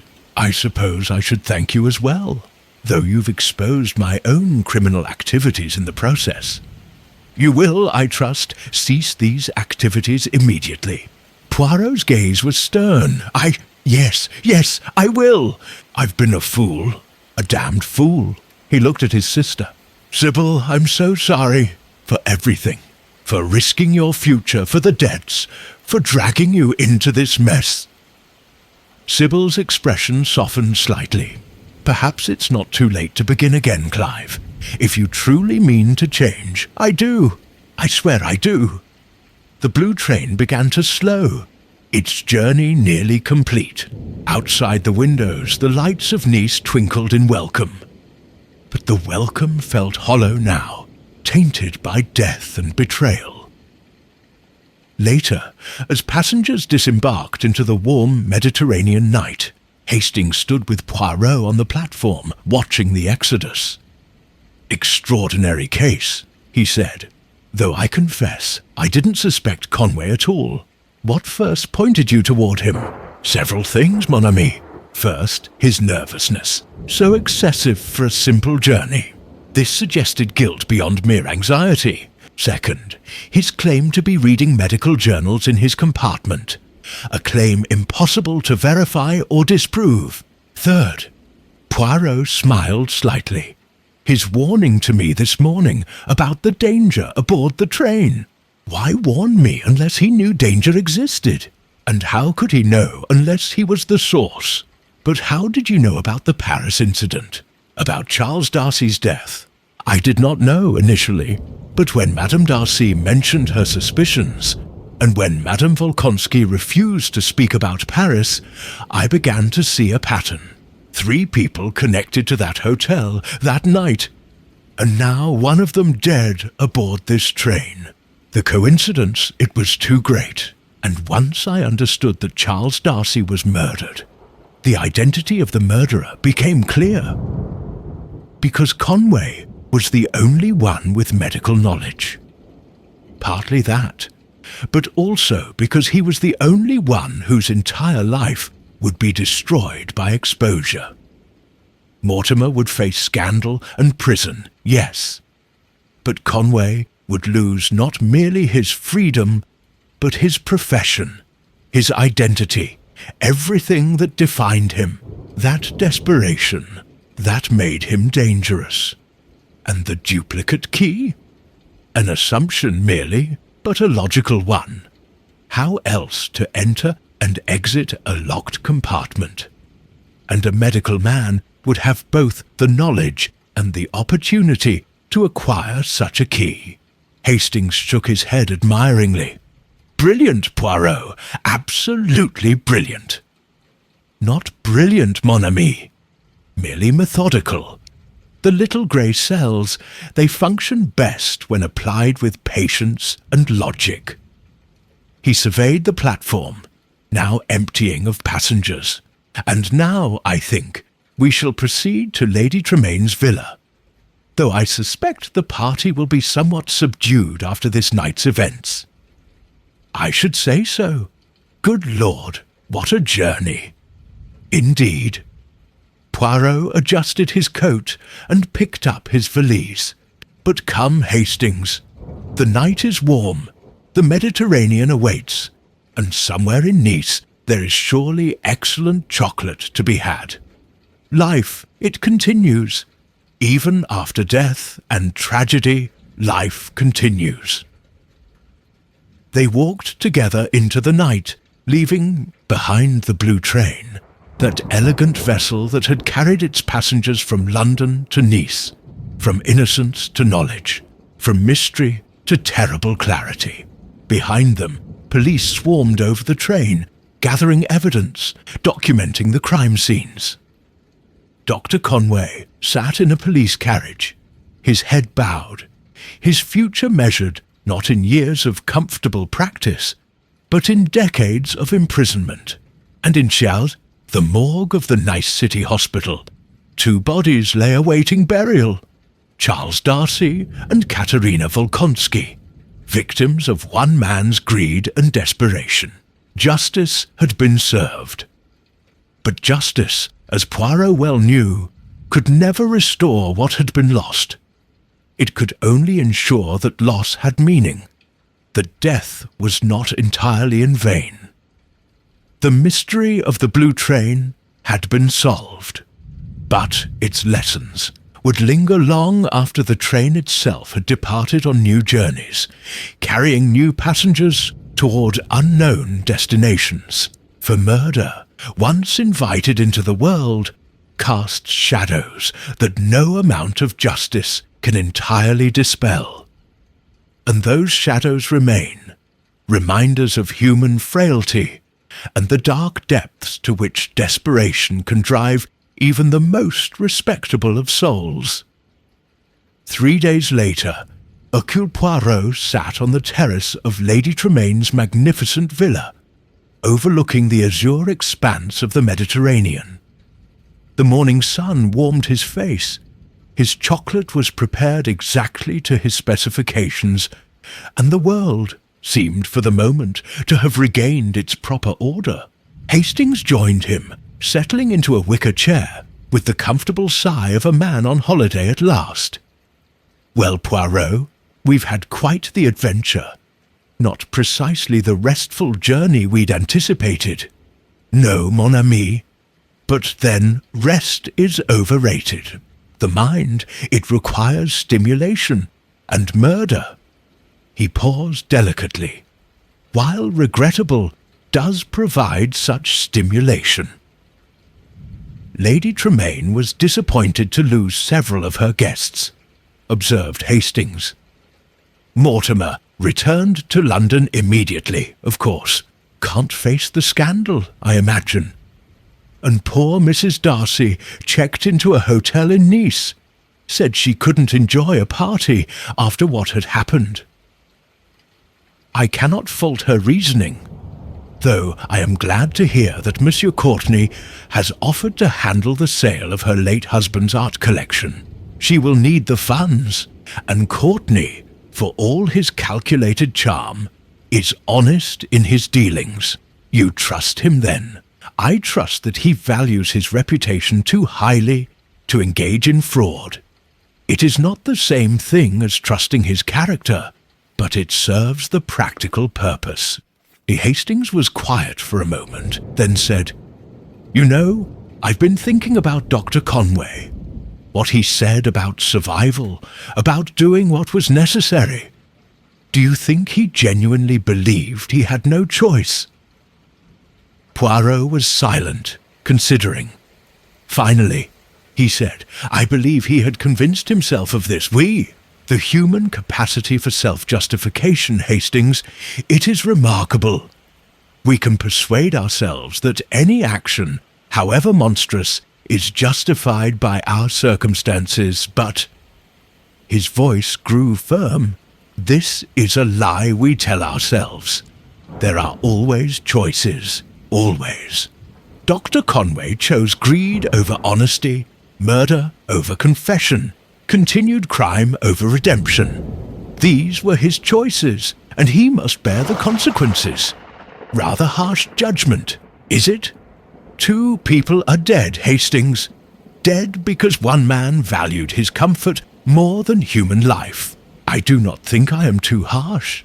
No, I suppose not." Hastings shifted in his chair. Though I must say, I'm relieved it wasn't Mrs. Darcy or young Sybil Mortimer. They seemed so vulnerable, so desperate. I was half afraid one of them might have been driven to it. The vulnerable and desperate, mon ami. They are more often victims than villains. It is those who appear most respectable, most controlled. They are the ones who conceal the greatest capacity for evil. Poirot sipped his chocolate thoughtfully. Dr. Conway, with his nervous manner and harmless appearance, who would suspect such a man of murder? And that, of course, was his greatest weapon. The facade of weakness that concealed strength and ruthlessness. I'll never look at nervous. Physicians the same way again, said Hastings with a slight smile. Do not judge all by one, Hastings. Most physicians are men of honor and compassion. Dr. Conway was an aberration, but... His eyes gleamed. It is well to remember that evil does not always announce itself with theatrical flourish. Sometimes it wears a respectable face and speaks in educated tones. A young woman appeared on the terrace, Lady Tremain's daughter, come to announce that luncheon would be served shortly. After she left, Hastings stretched contentedly.